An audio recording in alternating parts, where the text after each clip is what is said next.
Buffalo Wild Wings on a Thursday night in Tiffin, Ohio. It's time for the Gary Goff Show.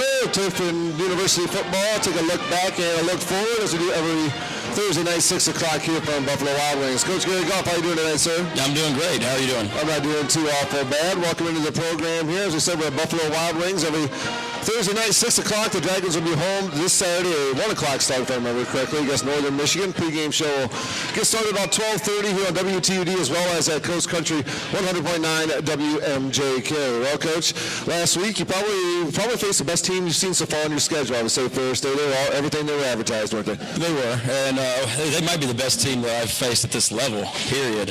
Extremely talented, got a lot of depth, a lot of size, a lot of speed, but we knew that going into the game, so it wasn't a shock once we got there. Yeah, size is definitely the word. When you said the word size, you talk about that football team. That's as big of a Division II football. See, I still have a screenshot of their roster on my phone, so nobody believes me when I tell you how big their defensive front was. We're going to have one of your offensive linemen on, James Pruitt. He's going to talk a little bit about that front that he faced. We'll talk about the game coming up this week as well. We'll also talk to his position coach, Ryan Allgood, here on the Gary Goff Show on a Thursday night. Well, the Dragons did get it started there first in the first quarter. A nice long drive, a 14-play, 83-yard drive, taking 6:13 off the game clock, and Joseph Metcalf continued doing good work for you and puts in a 22-yard field goal to give you guys an early lead.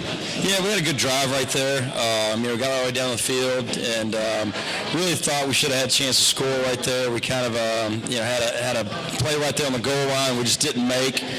Put us a little bit behind the chains right there, and then unsuccessful on second and third down trying to run the ball in. But still opened the game right there, ending the drive with a field goal and getting 3 points on the board against a very talented team.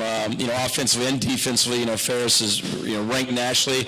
Offensively, I think they were top in the country as far as averaging yards per game and points per game. And then defensively, they're not giving up a whole lot. So we felt pretty good after that first drive. Yeah, as I say, you had to feel pretty good. I mean, because you never know how your kid's going to react going into a tough environment like that. You have to think that you haven't prepared, and through the work that you put in through the week, that they're going to come out there and show that they're prepared. And you had to feel pretty good in the first quarter the way you guys came out and marched down the field. You weren't scared of them by any stretch of the imagination, and had to make you feel pretty good that the kids were ready to go off the get-go. No, I felt good about the team all week long, and there's definitely a different vibe within the program, and that's saying something because even a year ago, we had a really good team, but this team this year has been up to the challenge every week. They're not talking about anything but the game in front of them. We had a great week of preparation going into that Ferris game, and I knew that it was going to be a bloodbath type game, and it was going to be a very physical game, especially on the offensive line and the defensive line for us. And they were up for the challenge, and I really thought all day long they continued to improve that and continued to attack. I think your defense once again proved that they are a legitimate defense in the Division II level. I think your defense went in there and surprised some folks and really just went toe-to-toe with the team that's ranked number 2 in the country. And I mean, we haven't talked about defense much yet here on the program tonight, but I think I'd be ecstatic with the way your defense played. Hold a team like Ferris State to only 13 points, giving you a chance excuse me. Yeah, no, absolutely. I mean, what they do offensively is a handful within itself, and then you throw on top of that the talent level that they have. And I thought, we matched that talent level on the defensive side, for most of the ball game. We had a couple of missed assignments, that was it. But, we did a great job of pressuring the quarterback, did a great job of stopping the run right there, and we didn't have many assignment busts. But, the defense is playing really good right now, and it starts with, effort. And we got 11 guys pursuing to the football right now and being very physical and not backing down from any challenge. So, they really are helping set the tone, for the game week in, week out. Well, Travis Russell only 14 completions. Has to be, I'm sure there's a number that you probably have that you like, but 14 completions and 34 attempts is a pretty good percentage for your defense. Oh, absolutely. And, there might be some people saying, well, they were missing their starting quarterback. Let's not forget, the week before we played them, their backup quarterback was the conference player of the week. Right. So he's very talented young man. They have one, but then they also have 1A, so it's not much of a drop-off. Absolutely. And then for your quarterback, Nick Watson, he completes 22 passes for 249 yards on the afternoon, including a long pass of 42 yards. So talk about Nick's play. Yeah, again, I think Nick's improving with every snap. one of his better games, throwing the football, but he had some pressure in his face, had a lot of size in his face all game long. But we didn't take a whole lot of shots downfield, and we knew that we were going to have to kind of orchestrate some long drives, not only because of how talented they might have been up front, but to help keep our defense off the field because of their high-scoring offense. But Nick is continuing to impress us week in, week out. He's learning how to manage the game, protecting the football. We had one turnover right there, but to be honest, that was not on the quarterback. That was a wrong route by a receiver right there. But couldn't be more pleased with that young man, and I think he's maturing a lot. He's understanding what we're trying to accomplish offensively. He's getting us to some checks that are helping us keep drives going forward. And I've said it for months now. That young man's going to be a force to reckon with in this conference. And Jaquan Hardy running the ball was kind of the battering ram for you. Didn't accumulate a lot of yards, 50 yards total to the ground, but do what he had to do. I mean, you're probably expecting that out of him. A lot of very tough yards, keeping the defense honest. But then if you put his receiving yards with it, he still had almost a 100-yard day. Yeah, and that was probably the difference in the game right there, to be honest. I mean, they really were able to shut down our run game. And really is to no fault of our players or the staff. I mean, they were just extremely talented and didn't really have to load the box right there. But their front four could kind of cause some issues with you up front, and therefore allow everybody else to kind of sit back and play the pass. Right. But Jaquan was a very physical runner. We told him all week he was going to have to do that and have to play that way, which is his style of play anyway. So I thought our line did a good job for creating some creases at times for him, and he did a good job of just really hammering it up in there and making something. Sometimes when there wasn't a whole lot there. Keeping him honest. I mean, it's just sometimes that's what the running back has to do. Is just got to stick his head in there and get his nose dirty and hopefully open things up for his quarterback. Well, there's nobody more ready for the challenge every week than that young man. I mean, he plays running back with that defensive mentality, and it's hey, come on, bring it on. Let's get this done type of attitude. So he's a lot of fun to be around, and he energizes the offense and the team sometimes with his explosive runs. Tony Shedd led you in receiving, 7 catches, 76 yards. Had a really nice catch right in front of you guys on the sideline. I think I was in the second quarter of the ball game, but he had a really nice game for you as well. Yeah, he did. He started off really hot. They did a good job, I think, on our third possession. They pinned us deep inside the 5, and on a second down play right there, Tony made a great catch, and Nick made a great throw on the sideline for about I think it was around a 24, 25-yard gain, something like that, and he helped us get out of that hole right there and really flip the field on them. So Tony's having to step up. Charles has been out for a few weeks. We need that leadership at that receiver position right there. And I thought really the last 2 weeks Tony has attacked the football game, been very physical runner, and continue trying to lead that group of receivers. So just looking at I'm not a coach. I'm just a fan out there watching the game, and Tony Shedd was the first name that came to me when Charles got hurt. Was okay, everybody's got to step it up a little bit. You figured Tony was a guy who's really going to have to, and probably a guy that you could really feel like he was going to. Well, 2 years ago, Tony was kind of our leader, right, in that group right there, and he sat out last season, and obviously Charles continued to blossom and kind of develop into that leadership role. But now with him being out, we need somebody to kind of step up. So I think Tony has taken that on. We've even talked some more this week about that, and he's up for the challenge, and he's been around this program and played a lot of football himself. So I don't think we're missing anything right there besides Charles being on the field, but we're not missing anything in the leadership area. Which is just as important sometimes. Absolutely. Here McCollum, last week's guest here on the program, the punter, another nice day for you, pinning him back inside the 20 a few times, and I thought he did a good job. A couple times where you had to flip field position, I thought Harry came through for you a couple times when you really needed him. Yeah, even into the wind. Harry's got a very strong leg. It was a real windy day. I was going to ask you about that. You could see that it was windy from the press box, okay? But on the field, it looked like it was kind of swollen from up top, but on the field, it looked like it was coming in one direction. Yeah, it's pretty much blowing away from the scoreboard all day. Yeah. And it's kind of deceptive from where I was. Yeah. Well, and there was times it wasn't really windy, but then you'd have 20-mile-an-hour gusts come out from nowhere, and it seemed like it was every time we had to punt or we had the ball in our hands. But no, they faced the same challenge. But Harry did a good job, and Harry's been Mr. Consistent for us, and really putting our team in some good field positions.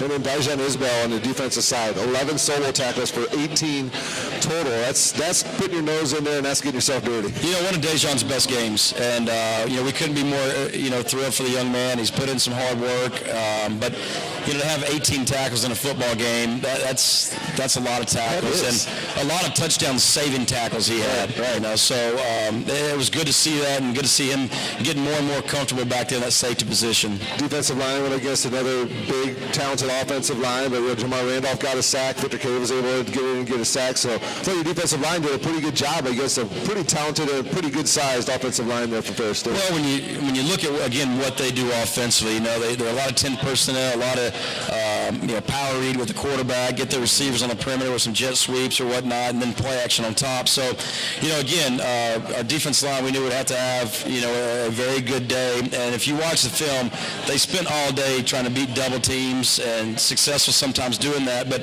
they held their gaps and made, the linebackers and safeties were effective in making some, plays themselves. And it was all related to that defensive line really doing their job up front. Well, this week it's the Wildcats, Northern Michigan, coming into town from the Upper Peninsula, and a team that has kind of been all over the place this year. When you look at what they've done on the season, you've had a chance to watch them, and I'm sure you're pretty excited to get your kids out there on the field this coming Saturday to face the Wildcats. Well, I think anytime you're coming off of a loss, you can't wait to get back out there and play the game. And we've approached this week just like we have every week this season, and it's more about us and can we get better with every practice and every week. But it has been a long week. We are excited to get back on the playing field. But with that being said, Northern Michigan, they got a new staff. They're really changing their philosophy of what they have been offensively and defensively. You can see they're trying to change the scheme of things and really get their own systems in place. So they're not the same team we faced a year ago.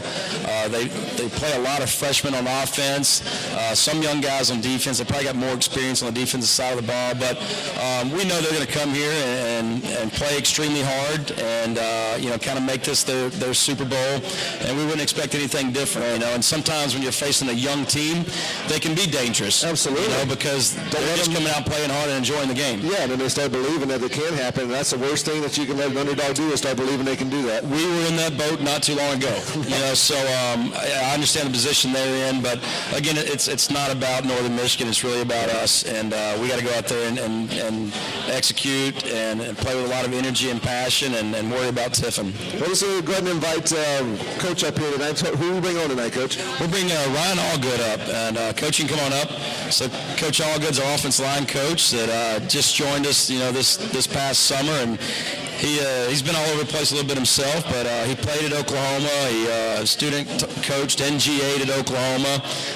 Had a few stops after then on his way to Tiffin, but excited to have him. He's been doing a great job for us. Coach Allgood, thanks for joining us here on the program. Yeah, thank you. It's good to be here. Let's also a little bit about your time here at Tiffin University. How did your path cross Coach's path? You kind of gave a little bit of your path here, but how did you two come past cross and then the conversation to get you here to be a Dragon? Right, and it's just coaches that we both know, kind of talking together. That's kind of how a lot of coaches, I think a lot of the networking part of it, that's how a lot of it goes. And I didn't know Coach Goff before I got the call from him, and in talking to him and coming up here, it was that's kind of how it went.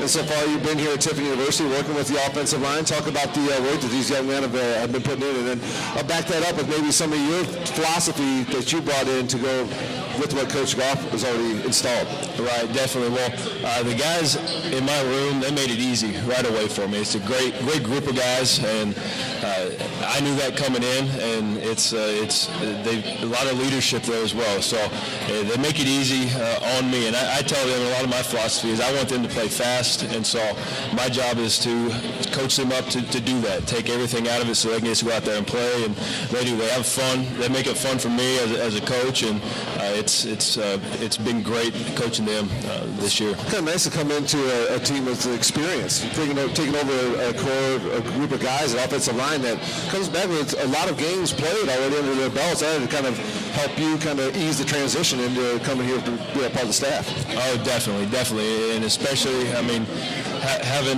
which they've all had some experience with Mason in the middle. I put a lot on my center, but my tackles across the board, I expect a lot out of those guys. in calls and seeing the different alignments based on our formation. And I've asked them to do more in that area than they've done in the past, which I think they've taken with stride. And I think it's been nice having that experience because I do put a lot on them. What's that X factor that can make an offensive lineman great, from good to great? Is it that tenacity? Is it a little bit of, it's got to be a feistiness to you a little bit? A little bit of nastiness? Yeah, what is it? There's all that stuff combined. There's a lot of stuff combined, and everybody, the first thing's always going to be toughness. And I think any offensive line coach will tell you there's a lot of toughness involved with it, whether it's mental toughness or physical toughness, which that's one of the big things of our program. That's part of the incorporation of it. So we expect all our guys to have that mental toughness, physical toughness. So that's definitely it. I mean, but there's a lot of stuff that go on in the trenches, and I talk to my guys about it all the time, and a lot of stuff that goes on in there that no one really realizes or notices, and a lot of my guys up front, they definitely have that, which even in this game this past week, and I told them how proud I was, because whatever we ask them to do, they're going to execute it the best they can, and they do an awesome job with it. You know, you take the whole entire football team, and everybody's got to do their job for the one team to be successful, and I don't think that's amplified more than at the offensive line position. Those guys have to be on the same page and working together. You guys can both talk about that, but is that true? I mean, I'm looking at it from not a coach, from a fan standpoint, but it seems like the offensive line, if you're not working together, you can't get anything done. Is that the case? Oh, definitely. And it's kind of funny you bring that up with Pockets, who is here, who we're going to bring up later tonight. Who? Pockets. Yes. We'll have to dive into that a little bit. Better known as James Pruitt. Okay. I had James Pruitt's name written down. I didn't have Pockets written down. I'll let him explain his name. Can't wait to ask him. He can explain that one, but no, we were in our last game we just finished. We were talking about the guys changed up one of our schemes while they were out on the field because of who they were trying to block, and I tell them all the time, there's 100 ways to block every play. If you guys are on the same page, we're going to be okay. But I expect they've got to have the communication, and that's the biggest part of it. So yeah, it's really got to be a close-knit group. Right? I mean, if you think about it, there's no other group that is trying to block some guys right in front of them and then get to the second level, and they're communicating every single play. So it's unlike playing receiver or even running back, who can really just grab the ball and go where they're not. Right. You know, but and our offensive line has been a really close-knit group, and you know, I've said it, you know, 1,000 times. You know, if you ever have to take over a program that you got to rebuild, you better start up front with the O-line and D-line, because I've also coached in programs where we've had All-American quarterbacks, receivers, but we didn't win a football game because we couldn't block anybody. Right. So it's got to be built from the ground up. You know, one thing I think people don't realize with linemen, just because their size, the conditioning that has to be there, especially if you want to go tempo as an offense. You know, your offensive lineman, it's nasty in there in the trenches, you know, lack of a better word. But then you got to get right back to it and everything. And talk about the conditioning aspect of the offensive line. Right. Well, which part of the way we practice helps out a lot. We have a pretty good tempo, and we do quite a bit in practice. Just so throughout practice, it's almost a conditioning practice. Okay. We do some conditioning aside from when we practice, and the guys, I know starting off the year, they were always groaning about me doing a little bit extra conditioning, but they thank me whenever we get out on the field, because it is because week 7's coming up, right? Exactly. So well, that's one of the things that his O-line coach at Oklahoma was with me at Valdosta State, and then Lincoln Riley, we know him through Texas Tech. But you know, one thing that really intrigued me about Ron when the position came open is he's been in our system. He's used to how we practice. He was a player in how we practice, and now he's coached in it. So it was a really easy transition. And you know, sometimes, you know, other programs, their O-line don't train that way, and it's a culture shock for them. Well, what do you mean?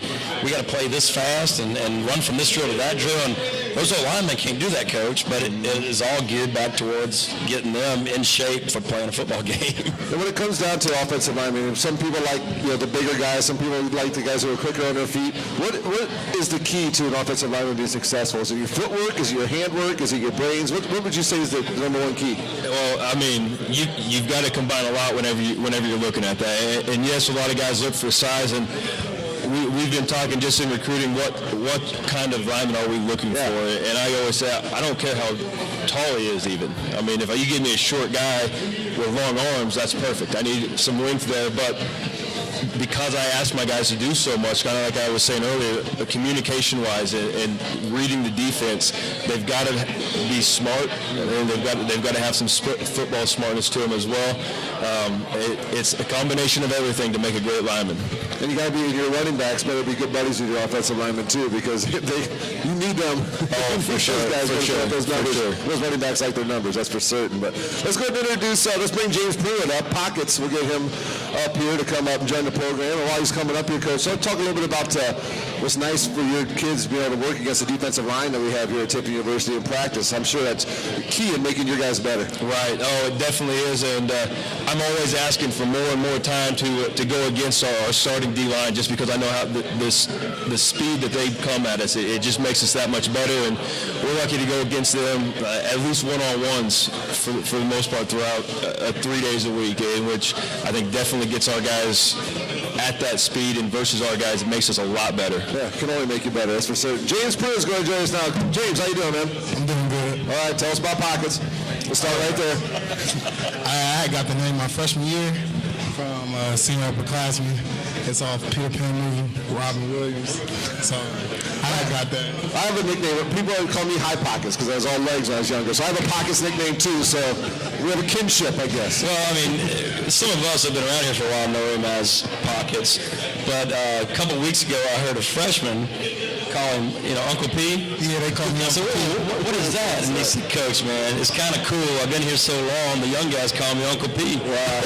So he's got many nicknames. And him accepting that is accepting the role of being an upperclassman. Yes. Call me Uncle, because now you got to listen to your uncle and he tells you how to do it right. Have you accepted that role? And talk a little bit about taking that role. I like being running with the older group. I paid my dues as a young guy, and the fact that when we were younger, we looked up to older cats. It's nice. It's nice. Well, I gotta say this about this young man. First, he's been here with us for a while,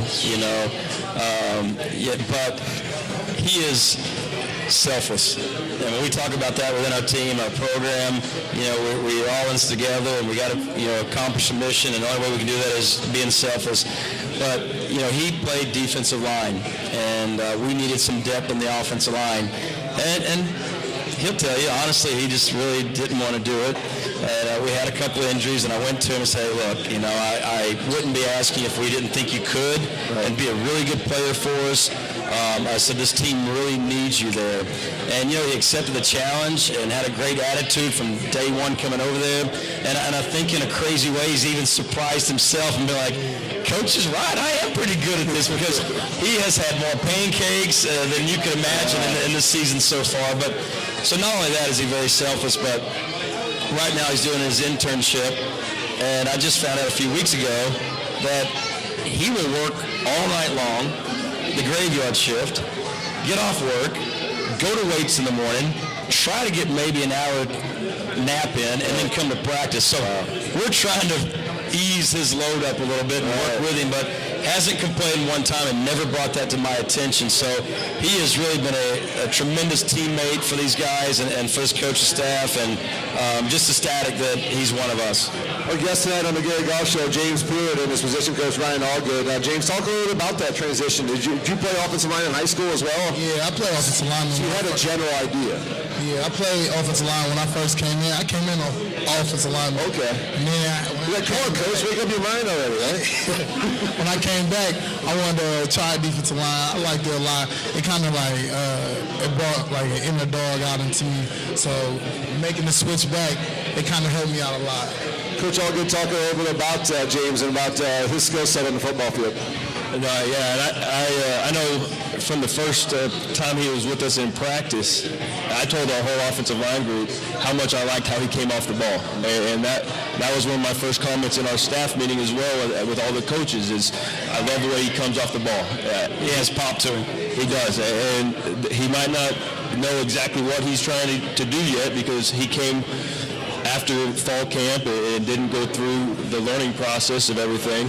But if he could play that fast and come off the ball like he was going to play for us and be a good player. And he's continued to do that with learning everything he's needed to. And like Coach said, he's never complained about anything, but he keeps playing with that intensity. And I think it brings out a big intensity with the whole offensive line. together. So brought a lot to the group since he's been with us. Where'd you go to high school, James? I went to high school. I lived in McKinley, Columbus, Ohio. Talk about your path that brought you to Tiffin University. He might not remember. I was going to say, it's been a while. I came up here the first time I visited up by Tiffin. I visited Heidelberg. Okay. And me and my mom was like, well, all right, let's drive around. We drove around. We see another school. And I sent like an inquiry. And Coach Ison had got back to me. And he had told me to come up for a visit. And we were so, we liked it. That's interesting, isn't it? I don't know if I've heard a story like that one before. You just come up to visit one school, hey, let's drive around town, see if there's another college. End up coming here to play football at Tiffin University. Where'd you study here at TU? I studied marketing and minor in communications. Yeah, now, the question I asked Coach about your skill set, talk a little bit about new offensive line coach for you here this year. Talk a little bit about the transition and what he brought to the table working with your offensive line. Compared to like the offensive line coaches that we've had in the past, Coach Allgood, he actually worked with me for me to better myself. So it's like this, from the footwork to your plays, it's just all around in depth. He works with us individually day in, day out. So I mean, honestly, he's brought a lot to the table, and I just had to match the standard. Who's the goofiest one in your group? Isaiah Mitchell. Isaiah Mitchell? You said that right away. Can you tell us any stories that won't get anybody in trouble? Man. Probably not. Save it for after the camera's turned off. How about that? Just this week, we're coming out with our military helmets, flag decal and whatnot for this game, but he saw him, I think, on Tuesday at practice. He's like, Coach Goff, these young guys around here have no clue. Think about how far we've come in everything, the locker room, the gear, you name it. And I kind of looked at it, and for a guy, I was like, hey, you have been with us for about 5 years now. So he's one of the early ones for you. He was. Well, definitely one of the early ones for you. When we talked to you, Coach, about getting to work against the defensive line and how that's made you guys better. Talk a little bit about that from the player standpoint, about getting to practice against very talented guys on the other side of the ball, and how much that's made you better. And probably the pride you see when you're on the sideline watching them do their work when they're out there on the field too. Yeah, our defensive line is very tough. They come off the ball, just playing on that side of the defensive line, the mentality that they set for you, the standard is so high, they expect nothing but excellence. So, going against them in practice, our coach, he expects the same thing from us. Right.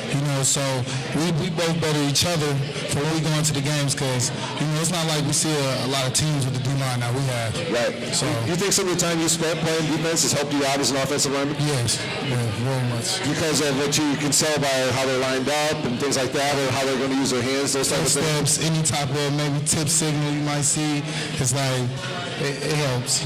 I'm sure. I mean, I don't know if you ever, you take your kid, maybe he's flip-flopping every once in a while in practice, say, hey, take a look at where he's coming from this side. I mean, just because, you see what's... Like maybe once at the end of spring practice, we've done that for fun. Right, that's what I'm saying. It's just for fun, but it's still mental work that's going on in there. But James, thank you so much for joining us here on the program. It's been a fun year. Can you guys believe we're past the halfway mark already? No, not at all. Isn't that amazing? Seems like we just broke camp. Oh my gosh, 6 weeks in, week 7 coming up, Northern Michigan this Saturday at 1 o'clock start. But thanks for coming on the program. Thank you. He's one of the ones that like it, Coach. I think that he enjoys this. He's got a big smile on his face.